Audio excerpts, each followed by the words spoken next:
I'm here with Nancy Malkiel, the Emeritus Professor of History at Princeton University, and she's here to talk to us today about co-education, the fight for co-education, the impact, the aftermath, and her recent book, Keep the Damned Women Out. So where did this impulse come from to start even considering kind of putting women into the mix? It was a result of what I call strategic advantage. What places like Princeton and Yale and Dartmouth began to see in the late 1960s was that their applications were dropping off, and the decisions on the part of admitted students about where to go, their yields, were also declining. And they talked about the best male high school students in terms of what they called the best boys. And the best boys were beginning to show that they wanted to go to school with girls. And so the reason why these institutions decided to admit women was not from some high-minded commitment to educating women, but rather the notion was that if you admitted women, you would recover your hold on the best boys. So women played the instrumental role of improving the education of men. Wow, that's not at all what I had envisioned. I really thought it would have been something to do with kind of the second wave of feminism and all of that kind of thing. What could women expect?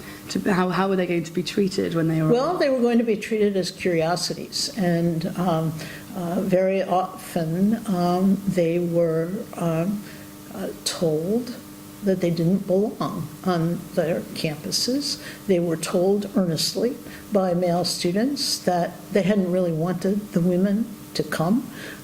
They were asked repeatedly by faculty members for the woman's point of view. Now, that's one thing in a course in literature or a course in psychology where it might be relevant, but in math or physics, to be asked for the woman's point of view. And they were subject in many cases to pretty explicit insults from male faculty members. So it was a tough haul for the first women students in the United States. I think much tougher than in the UK. Yeah, that definitely sounds a lot tougher. And so looking at the other side of the coin, obviously as a female faculty member, was there the same kind of stigma in terms of doing the teaching to male students, or was there, how did it feel amongst other faculty members? When I walked into my first classes at Princeton, I was often the first woman teacher these students had had since elementary school. And when I walked into my first small class, all the men stood up, as they had been taught to do when a woman entered the room, and pulled out my chair for me.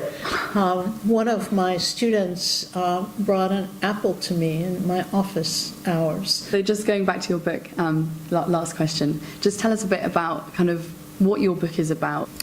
It's about why so many very old, very traditional, very elite colleges and universities went co-ed all at once in this very short space of time, both in the United States and in the United Kingdom.